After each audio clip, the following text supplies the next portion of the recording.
Bonjour à tous, c'est Florent, j'espère que vous allez bien et bienvenue donc dans cette nouvelle vidéo où je suis en compagnie donc d'Alec Henry qui est un ami de longue date et qui est à la maison bien pour quelques jours puisqu'on a pas mal de projets à traiter ensemble et j'ai vraiment bien tenu à faire cette vidéo avec Alec parce qu'il a un parcours atypique, un parcours qui à mon avis va en inspirer plus d'un sur cette chaîne et c'est la raison pour laquelle j'ai vraiment souhaité faire intervenir Alec sur la chaîne aujourd'hui. Donc, ce que je vous propose, c'est tout simplement de laisser Alex se présenter et de vous dire un petit peu donc, qui il est, ce qu'il fait dans la vie et la raison justement pour laquelle il a un parcours plutôt atypique. Ok, salut Florent, bonjour à toutes et à tous, j'espère que vous allez bien. Peut-être que certains ou certaines d'entre vous me connaissent déjà ou m'ont déjà vu parce que j'ai moi aussi une chaîne YouTube sur laquelle d'ailleurs Florent est également intervenu dans différentes vidéos. Et en fait, pourquoi j'ai un parcours atypique, j'imagine, selon Florent et selon beaucoup de gens, c'est parce que je suis, entre guillemets, parti de rien. C'est-à-dire que j'ai pas un grand bagage, un grand background scolaire, j'ai pas non plus eu une cuillère dans la bouche en argent lorsque je suis né. J'ai juste eu envie, en fait, de m'en sortir, de me sortir les doigts, comme il faut souvent dire, hein, et d'entreprendre. Très rapidement, en fait, je me suis rendu compte que le système ne me convenait pas, et puis j'avais pas envie de travailler pour les rêves d'un patron, mais plutôt pour les miens, quitte effectivement à avoir des difficultés au départ.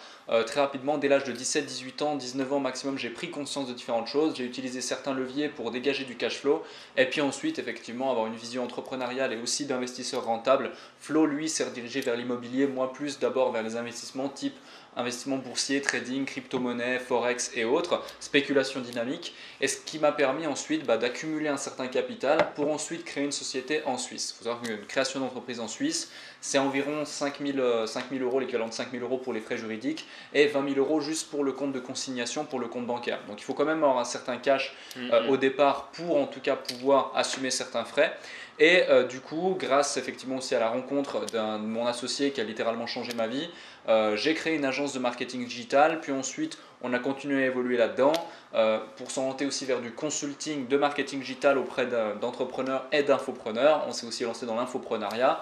Donc là, c'est une sorte de consulting automatisé, le fait de vendre de l'information sur Internet. Le e-commerce, bien sûr, on a différents sites de e-commerce qui tournent en automatique, même si on n'en parle pas énormément, et différentes choses en ce sens. Mon but aujourd'hui, effectivement, à travers aussi ma chaîne YouTube, c'est de délivrer un maximum de valeur et être plus dans cette optique de mindset, d'état d'esprit, d'entrepreneuriat et de vous dire que voilà, qui que vous soyez, où que vous soyez, quel que soit votre niveau scolaire, votre situation financière ou votre statut social, vous pouvez aujourd'hui entreprendre et vous pouvez réussir. Et pourquoi j'apprécie autant Florent, c'est que lui, il est aussi dans cette dynamique et dans cette mission de vie. Il a pris conscience au même moment que moi qu'il était possible d'entreprendre et qu'il était possible de réussir avec très peu, grâce en plus à la même industrie que l'on a partagé ensemble, le marketing de réseau. Donc il y a certaines affinités par rapport à ça, mais surtout, je constate qu'aujourd'hui, Florent, il est avant tout humain avant d'être business et il change des vies au quotidien grâce notamment à son agence immobilière, à ses clients qu'il accompagne, qui coach et avec lesquels il fait du consulting en investissement immobilier. Aussi, c'est quelqu'un qui est factuel et pragmatique de par le fait qu'avant, il a étudié le marché, c'est un vrai étudiant du marché, il apprend tous les jours et en plus, il a appliqué tout ça dans le cadre de ses investissements personnels.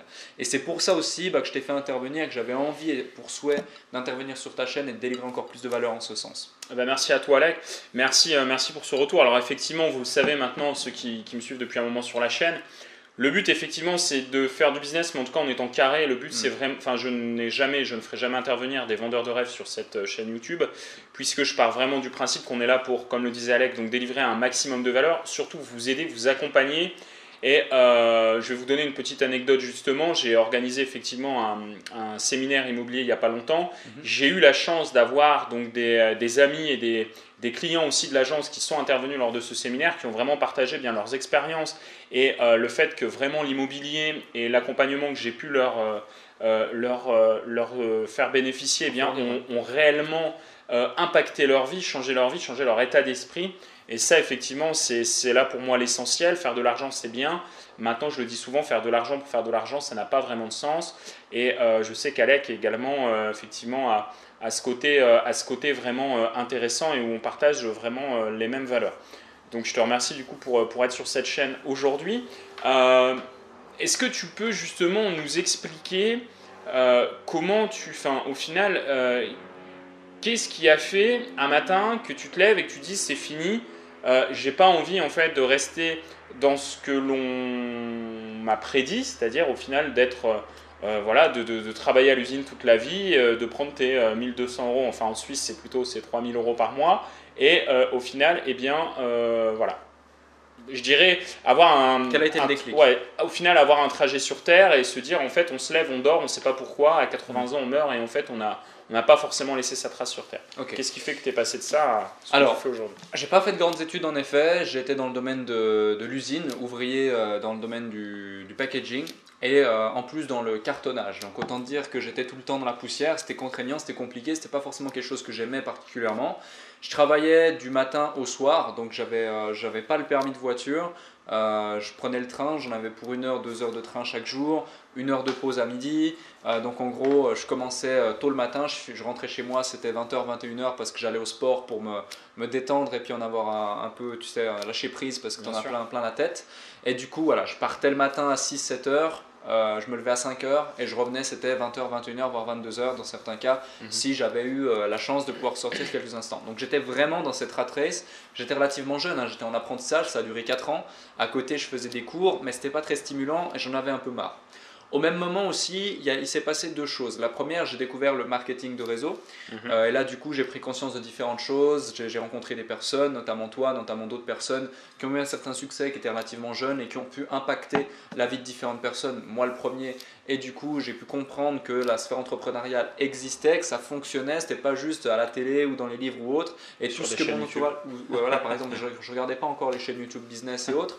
Mais par exemple, tout ce que pouvaient me dire les gens à l'usine, alors je ne critique pas et autres, je suis encore en contact avec certains, mais c'est vrai que les gens à l'usine, ils sont pas forcément, ils ont une vision peut-être un petit peu limitante des fois par rapport à l'entrepreneuriat, par rapport aux possibilités, et ils vont aller plus vers la facilité et se dire, voilà, je suis contraint à faire ça, je vais faire ça toute ma vie, et puis c'est devenu une banalité, c'est devenu une finalité. Et je trouve ça bien dommage parce que bon nombre de gens que j'ai rencontrés là-bas avaient des compétences énormes et auraient pu littéralement changer leur vie, réussir, être libre financièrement et atteindre certains niveaux de revenus, notamment en plus qu'en Suisse, effectivement, le salaire minimum théorique, c'est 4000 francs suisses, environ 3700 euros au cours du jour, 3600, 3700 euros au cours du jour.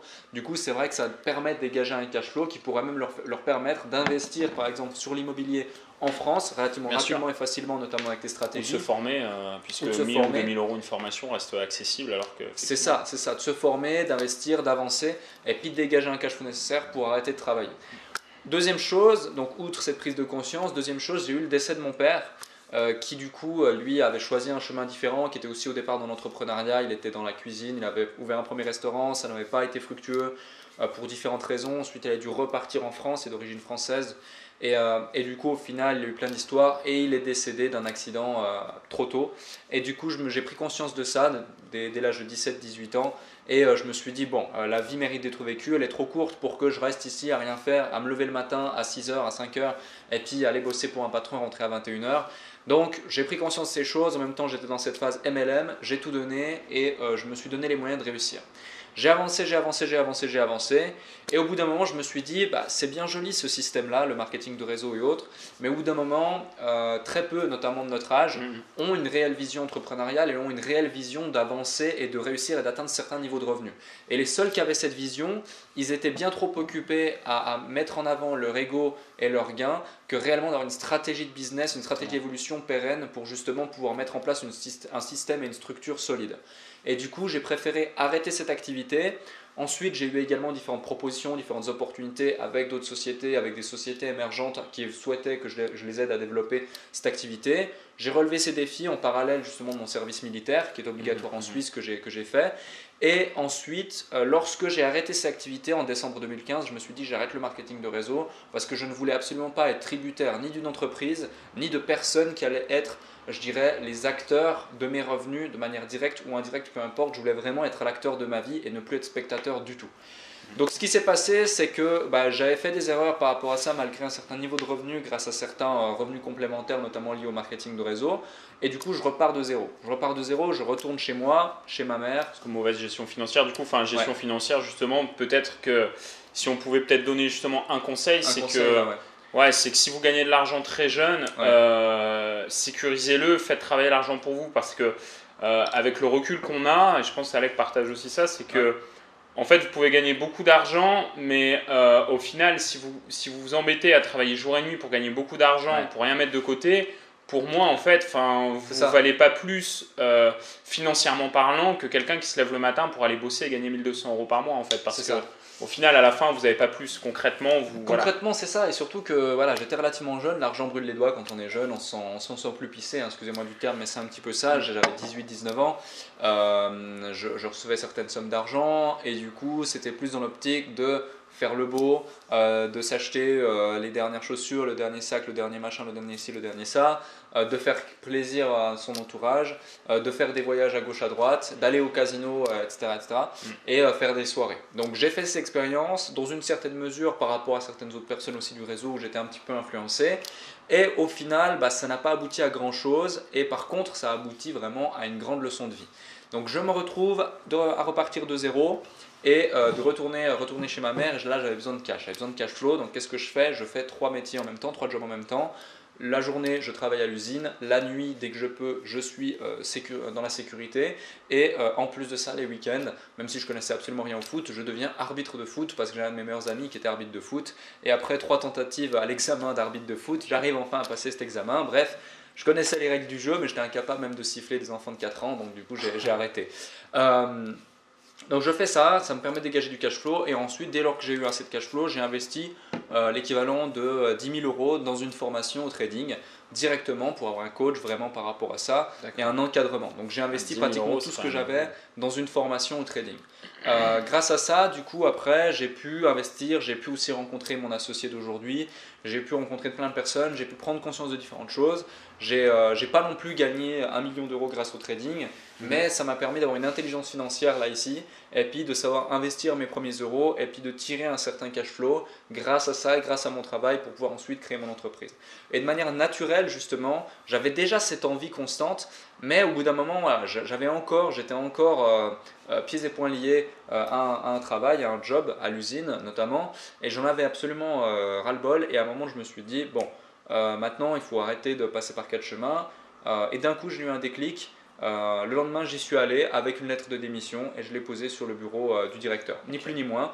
J'avais même pas encore créé ma boîte, j'avais même pas encore créé ma structure juridique, je n'avais même pas parlé à mon entourage et j'ai posé ma démission et je me suis dit bon maintenant c'est comme ça, j'ai mis le pied à l'étrier et j'ai créé ma structure avec mon associé d'aujourd'hui et du coup voilà, on s'est lancé, on a avancé là-dessus. Et c'est là justement qu'après, tu n'as plus le choix en fait. Quand tu passes à l'action et que tu dois vraiment faire du résultat et autres, tu n'as plus le choix. Et puis par contre, tu vas bosser énormément. Tu vas d'abord bosser beaucoup pour avoir très peu de résultats. Donc ça va être un peu travail, argent. Et puis ensuite travail, argent, etc. Et du coup, c'est toujours cette notion. Et après, les intérêts cumulés de ton travail vont faire que par la suite, tu vas avoir des résiduels qui tombent et puis travailler beaucoup moins pour gagner beaucoup plus. Et ça, c'est extrêmement important à prendre en compte. Ça, c'est quelque chose dont je parle partout, tout le temps, sur cette chaîne, à toutes les personnes que je rencontre. C'est que sur Internet, que vous fassiez de l'immobilier, de la bourse, du business en ligne, ce que vous voulez, des paris sportifs ou n'importe quoi, oui, vous pouvez gagner de l'argent. Oui, il y a des gens qui font 100 000, 200, 300, 500 000 € de chiffre d'affaires par mois. Maintenant, ça ne vient pas comme ça vient pas sans rien. C'est pas gagner de l'argent.com. Ouais. Et ce que dit Alex, c'est également ce que j'ai vécu. C'est-à-dire que quand vous lancez une agence immobilière, quand vous quittez votre boulot de cadre, que vous vous lancez dans l'immobilier, que vous lancez votre agence, que vous coachez aussi des personnes, notamment là justement sur cette chaîne YouTube, eh bien vous donnez énormément de contenu, vous passez énormément de temps. Là dans le cadre de cette vidéo, on est justement dans mon défi 60 jours, 60 vidéos. Je ne sais pas si vous représentez ce que ça représente en termes de temps, de faire une vidéo par jour, et j'essaye effectivement tous les jours de vous faire une vidéo avec le maximum de qualité, de valeur pour que vraiment vous ne perdiez pas votre temps quand vous regardiez votre vidéo de 10 à 15 minutes tous les jours. Et je me permets aussi une aparté, parce que j'ai fait aussi ce challenge, je voulais faire 365 jours moi, j'ai tenu 74 jours. Parce que moi mon job c'est pas de faire que des vidéos et toi non plus. Exactement. Et quand on a une agence à côté, quand on a des investissements, quand on a une vie privée, quand on a des gens à coacher, des gens à accompagner, des clients qui comptent sur nous et différents projets à côté, c'est extrêmement compliqué. Et quand en plus on respecte notre audience et qu'on a envie de leur donner du contenu à forte valeur ajoutée, c'est compliqué. Si encore on a des vidéos à faire, là je peux concevoir que c'est faisable, c'est jouable, mais c'est vrai que c'est un beau challenge et en plus là tu es à quoi, 20 vidéos en ce moment ? Là on est à la vingtaine, donc on a fait plus d'un tiers des vidéos effectivement, et vous le verrez d'ailleurs dans la deuxième partie justement de ce challenge, je vais vraiment essayer aussi de vous donner des vidéos sur des entrepreneurs, sur des personnes inspirantes qui ont soit investi dans l'immobilier, soit justement réussi dans l'entrepreneuriat, pour vous montrer que c'est possible et surtout pour vous montrer que toutes les personnes que vous connaissez, que ce soit Bill Gates, que ce soit par exemple, je vais vous faire aussi une mini-série sur Walt Disney. Eh bien, Walt Disney, par exemple, Disney n'était pas ce qu'est Disney aujourd'hui. Disney, au final, a eu énormément de fil à retordre. Personne n'en voulait. À Los Angeles, quand il s'est présenté à Hollywood, personne ne voulait travailler avec lui. Tout le monde l'a pris au final pour un moins que rien. Et au final, Walt Disney est ce qu'est Walt Disney aujourd'hui. Et c'est important justement de savoir ça. Et c'est important de savoir que quand on intervient dans des vidéos, quand effectivement on parle de chiffres, etc., bien sûr que c'est faisable, mais c'est faisable après énormément de travail. Et les gens, et ça j'en ai déjà parlé dans certaines vidéos, Alec en parle également sur sa chaîne, c'est que les gens malheureusement souvent ne voient que les 5% du travail immergé. C'est-à-dire que ce qu'on voit c'est la vidéo par jour, ce qu'on voit c'est une formation, ce qu'on voit c'est ça, mais on ne se rend pas compte en fait de tout le travail qu'il y a derrière que peu de personnes voient parce qu'au final ce n'est pas visible et qui pourtant est présent et fait que eh bien, c'est énormément de travail pour arriver effectivement à ces résultats, que ce soit dans le e-commerce, effectivement dans l'immobilier, dans la bourse ou autre. Et ça c'est aussi important d'insister aussi sur la quantité de travail que tu as dû mettre en place pour arriver au résultat que tu as actuellement. Ouais, tout à fait. Tout à fait. Bah, franchement, je pense que cette quantité, entre guillemets, ne serait en réalité même pas quantifiable. Parce que quand on aime, on ne compte pas. Et encore aujourd'hui, que ce soit Florent, que ce soit moi-même, quel que soit le projet, au final, vu qu'on a choisi ce que l'on a envie de faire, on a ce luxe, entre guillemets, aujourd'hui, de pouvoir choisir ce que l'on a envie de faire, voilà, pour vous donner un ordre d'idée, hier on s'est donné une idée, hop, on s'est dit on va mettre ça en place, on a bossé jusqu'à 3h du matin, ce matin à 7h du matin on était debout et on continue à travailler et on n'a pas du tout l'impression d'être contraint de faire quoi que ce soit, on le fait même avec le plaisir et ça c'est tous les jours, c'est constant et on n'a pas l'impression de travailler au final, on a juste l'impression d'avoir cette mission de vie et vouloir avancer dans ses projets personnels, professionnels ou autres. Et ça, c'est la plus grande des chances. Encore hier, on en parlait et autour d'un repas, clairement, Flo me disait, et je suis de son avis, si aujourd'hui on m'enlevait l'entrepreneuriat, même si j'ai des niveaux de revenus qui font que je pourrais être entier et ne plus travailler de ma vie, ça marche ok 5, 6 jours, 10 jours grand max, mais après on s'ennuie quoi. Exactement. On s'ennuie et c'est extrêmement compliqué. Et moi j'ai pas honte de dire que des fois je reste 3 heures sans connexion internet pour lire mes emails ou avancer sur différents projets et ça me donne limite de l'urticaire. Donc non mais vraiment, et du coup parce que constamment on a envie justement d'avancer, se dépasser, de créer de nouvelles choses. Exactement. Et de marquer d'une pierre notre passage ici quoi. Et effectivement c'est pour ça qu'il y a un peu une frontière qui est un peu perméable entre l'entrepreneuriat, le business et la passion. Au final c'est qu'il y a un peu ça s'entrecroise entre le côté boulot et le côté passion. Moi pour ceux qui ne le savent pas, certains le savent effectivement, j'ai un passé un peu de geek. Et quand je geekais justement notamment sur un jeu qui s'appelle StarCraft 2 que vous devez connaître, et bien au final je passais jour et nuit sur ce jeu et aujourd'hui je passe jour et nuit sur mon entreprise et je ne joue plus parce que j'ai l'impression de jouer jour et nuit sur mon entreprise. Et donc au final c'est drôle, j'étais moi aussi un geek, moi aussi je passais jour et nuit sur un jeu. Et j'ai eu la même réflexion il y a quelques jours. C'était pas StarCraft, c'était pas Warcraft, c'était Dofus. D'accord. Tu vois, donc petit aparté. Par contre, j'ai aussi acquis une certaine intelligence financière grâce à ce jeu en faisant du trade, de l'achat-revente et tout et tout. Donc c'est dingue quand même. Et du coup, toute l'énergie que je focalisais là-dessus, maintenant je focalise sur mes business. Exactement. Et ça, c'est aussi intéressant parce que oui, on passe beaucoup de temps, mais on passe du temps effectivement sans avoir l'impression de travailler. Et surtout, si on n'avait plus cette activité-là, je pense qu'il y aurait un manque. Au même titre que lorsque vous jouez aux jeux vidéo et que si vous arrêtez tout d'un coup, en fait, vous avez un manque parce que au final, vous vous ennuyez un petit peu et vous voulez vraiment avancer. Et donc, c'est assez intéressant aussi, justement, de revenir là-dessus. Alors, sinon, Alec, du coup, une dernière petite chose. Dis-moi. On parle effectivement de ton évolution. Aujourd'hui, du coup, où en es-tu? Quelles sont aujourd'hui, justement, les choses que tu fais? Quel est ton quotidien et quels sont, si ce n'est pas trop indiscret, à peu près les revenus que tu peux effectivement générer grâce à tes multiples entreprises et quels sont tes objectifs par exemple à 1 et 5 ans? Ok. Alors, en gros aujourd'hui qu'est-ce que je fais? J'ai une agence de marketing digital dans un premier temps qui a eu de très bons résultats. Je dis AU parce que justement on en a tellement aujourd'hui qu'on se doit de refuser certains clients. Encore justement, même cette semaine, je suis ici, tu l'as vu, j'ai dû refuser encore 2 personnes. Ma foi, c'est comme ça. À côté, vu que j'adore accompagner les personnes sur des projets, des entreprises et autres, je fais beaucoup de consulting en marketing digital par rapport à la vente de produits physiques ou digitaux sur Internet en termes d'acquisition, de conversion. Aussi du consulting et de l'audit en sécurité informatique. On a eu d'ailleurs différents articles de presse par rapport à ça notamment. Microsoft, Oracle, voilà, différentes choses ainsi. Aussi, bien sûr, différents investissements à gauche, à droite, et j'accompagne différentes personnes dans le cadre de l'infoprenariat, pas mal par rapport à du coaching, du consulting et différentes personnes qui veulent faire ça. Je fais moi-même de l'infoprenariat, donc de la vente de formation pour justement les personnes qui souhaitent vivre de leur passion, monétiser leurs compétences et avancer dans cette direction. Et justement, j'ai pu aussi t'accompagner sur différentes choses par rapport à cela. Et c'est même aujourd'hui un plaisir de voir qu'il y a quelques mois encore, tu étais encore dubitatif par rapport à cette activité. Exactement. Et je te donnais les quelques premières ficelles, les quelques premiers éléments que je pouvais te donner. Et aujourd'hui encore, je suis le premier à t'accompagner, à t'aider dans ça. Et on voit que les résultats, ils sont plus que présents ici. Tu continues à construire cette audience, à pouvoir accompagner des gens, plus de 22 clients accompagnés sur des projets, 4 millions d'euros investis déjà en quelques mois seulement par rapport à cela, sans même prendre en compte toutes les vies que tu as pu impacter grâce à l'infoprenariat. Donc c'est un petit peu cette mission de vie que j'ai mis en place. En termes de revenus, alors pour différentes raisons, aujourd'hui, j'aime plus trop donner de chiffres, mais pour te donner un ordre d'idée, ce que avant je pouvais éventuellement, après mes études, imaginer gagner en un mois en Suisse, sachant qu'en Suisse, les salaires ne sont pas comme en France, ils sont de l'ordre de 3 à 5 fois plus élevés, je peux et de loin les gagner aujourd'hui en une seule journée et ce en automatique. Donc voilà un petit peu ce qui se passe aujourd'hui. Le but, ce serait de les gagner en que quelques heures bientôt. Donc c'est en cours et je suis en train d'automatiser, d'amplifier tout ça pour arriver à cela. D'accord.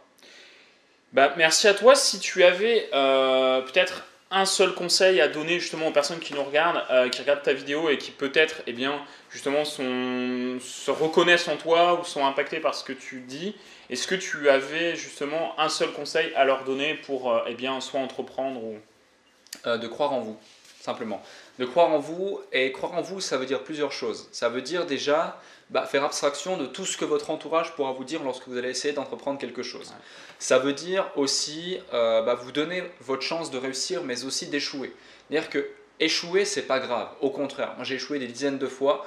Encore hier, je tournais une vidéo ici parce que suite à une discussion, on s'est dit que voilà, il y a pas mal de leçons justement à tirer de ces échecs. Et Flo m'a vu échouer dans un projet et il m'a dit clairement, tu devrais en tirer quelques leçons par rapport à ça et les transmettre à ton audience. Et des échecs comme ça, j'en ai pratiquement une dizaine en seulement 2 ans, même pas, c'est pour dire. Et dans ma vie entière, j'en ai énormément d'un point de vue personnel et professionnel. Mais au final, c'est la personne que l'on est aujourd'hui, c'est le fruit en fait des échecs plus que de nos réussites, je pense. Exactement. Et du coup, c'est extrêmement important. Donc, donnez-vous la chance, faites abstraction de ce que les gens pourront vous dire et surtout, le syndrome de l'imposteur n'existe pas. Si vous souhaitez être un expert dans un domaine, si vous souhaitez évoluer dans un domaine et que vous n'avez pas encore aujourd'hui les compétences ou la reconnaissance pour ça, ou que vous n'avez pas encore un track record, donc une certaine légitimité, des témoignages et autres par rapport à cela, c'est pas grave. Donnez-vous la chance de créer tout ça, donnez-vous la chance d'essayer et de réussir, sans quoi vous n'arriverez à rien et vous n'avancerez pas. Si vous n'essayez pas, dites-vous bien une chose, c'est qu'il y aura quelqu'un d'autre à travers le monde, ou peut-être même votre voisin, qui lui va essayer et il aura beaucoup plus de chances de réussir que vous parce que vous n'avez même pas tenté. Donc ça, c'est extrêmement important à prendre en compte. Donc avancez, quoi qu'il en coûte, voilà. Parce que la pire chose qui pourrait arriver, c'est que vous décédiez ou que vous vous retrouviez sur votre lit de mort et que vous pensiez à tout ce que vous aurez pu faire et à tous les regrets que vous avez dans vos vies. Donc ça, c'est extrêmement important. Et ce, quel que soit votre âge, que vous ayez 15 ans, 18 ans, 20 ans, 25 ans, 30 ans, 40 ans, 50 ans, 60 ans, 75 ans, peu importe, je pense qu'il n'y a pas d'âge pour réussir, il n'y a pas d'âge pour entreprendre. Que ce soit Kylie Jenner, qui est la plus jeune milliardaire annoncée là aujourd'hui encore par Forbes, ou que ce soit le patron de KFC qui a une vie, semée d'embûches et qui au final, en fin de vie, arrive à créer un empire. Où voilà, il y a des success stories partout. Je cite ces deux-là parce que justement on a une jeune et voilà, aux antipodes c'est ça. Mais c'est pour vous donner des ordres d'idées. Le but c'est pas de dire celui qui va regarder cette vidéo va devenir milliardaire. Loin de là cette idée. Encore une fois, pourquoi pas, mais travailler pour. Voilà, c'est ça. Mais c'est de dire que tout est possible, quel que soit votre niveau social, quel que soit votre statut, quelle que soit votre couleur de peau, quel que soit votre âge, quel que soit vos études. Moi je veux dire, j'ai pas de grandes études, j'étais à l'usine il y a encore quelques années et bien loin d'atteindre les objectifs que j'ai envie d'atteindre aujourd'hui et que j'ai déjà atteint. Donc voilà. Parfait, bah écoute, merci à toi Alec. J'espère que cette vidéo donc, vous a plu. Donc, on est toujours dans ce challenge donc, de 60 jours. N'hésitez pas, si cette vidéo vous a plu, eh bien, à regarder en dessous de cette vidéo. Donc, vous avez la chaîne d'Alec. Donc, n'hésitez pas effectivement à aller faire un petit tour pour voir ce qu'il fait plus en profondeur.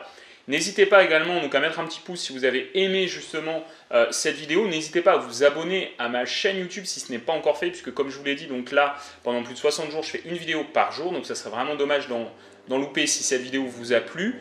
Et eh bien, je vous dis à très bientôt pour de nouvelles vidéos. Et encore merci à toi, Alec. Avec plaisir. À plus.